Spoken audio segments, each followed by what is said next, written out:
आज की हमारी कहानी का नाम है एक चुटकी जहर रोजाना। यह एक बहुत ही मज़ेदार कहानी है।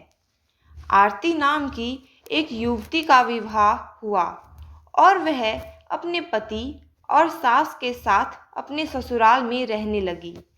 कुछ ही दिनों बाद आरती को आभास होने लगा कि उसकी सास के साथ पटरी नहीं बैठ रही है।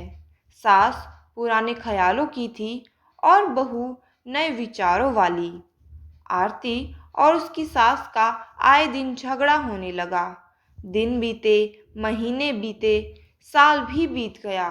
न तो सास टीका टिप्पणी करना छोड़ती और न आरती आगे से जवाब देना छोड़ती। हालात बद से बदतर होने ही लगे। आरती को अब अपनी सास से पूरी तरह नफरत हो चुकी थी। आरती के लिए उस समय स्थिति और बुरी हो जाती जब उसे भारतीय परंपराओं के अनुसार दूसरों के सामने अपनी सास को सम्मान देना पड़ता। अब वह किसी भी तरह सास से छुटकारा पाने की सोचने लगी।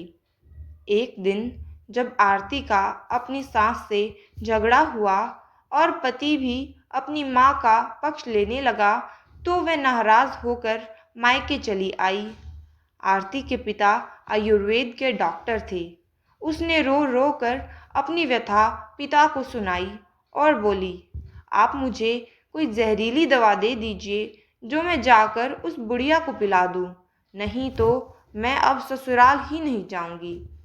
बेटी का दुख समझते हुए पिता ने आरती के सर पर प्यार से हाथ फेरते हुए कहा, बेटी, अगर तुम अपनी सास को जहर खिलाकर मार दोगी तो तुम्हें पुलिस पकड़ ले जाएगी और साथ में मुझे भी, क्योंकि वह जहर मैं तुम्हें दूंगा।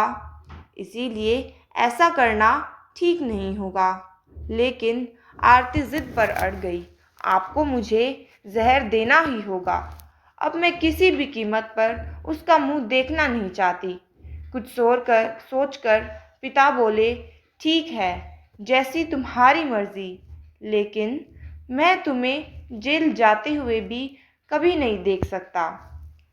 जैसे मैं कहूँ वैसे तुम्हें करना होगा। मंजूर हो तो बोलो, क्या करना होगा पिताजी? आरती ने बड़े ही अचंभे से पूछा।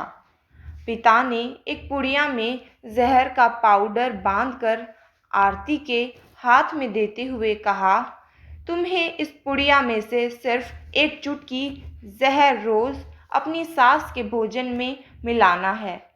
कम मात्रा होने से वह एकदम से नहीं मरेगी, बल्कि धीरे धीरे आंतरिक रूप से कमज़ोर होकर 1-2 महीने में मर जाएगी। लोग समझेंगे कि वह स्वाभाविक मौत मर गई।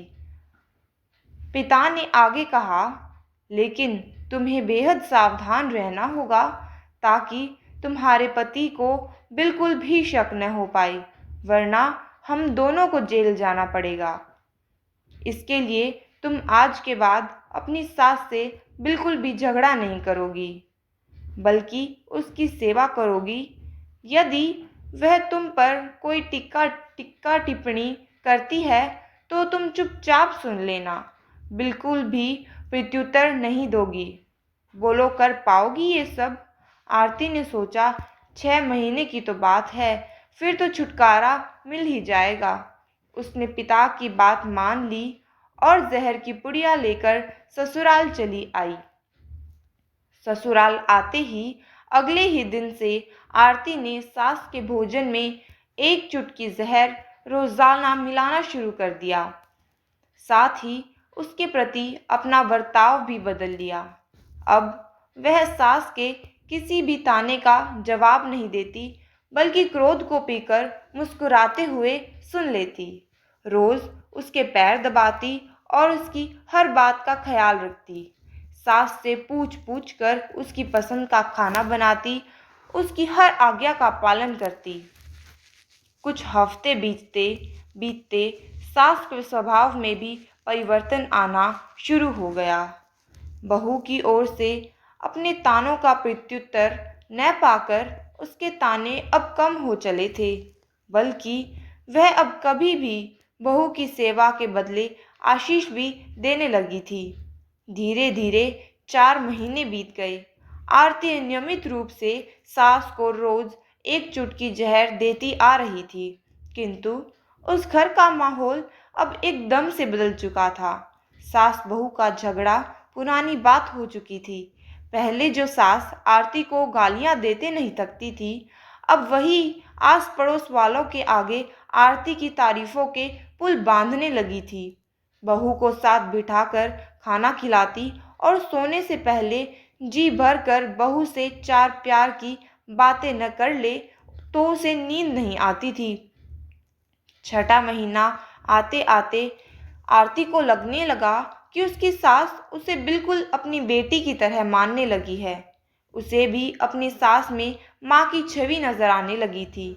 जब वह सोचती कि उसके दिए गए जहर से उसकी सास कुछ ही दिनों में मर जाएगी, तो वह परेशान हो जाती थी।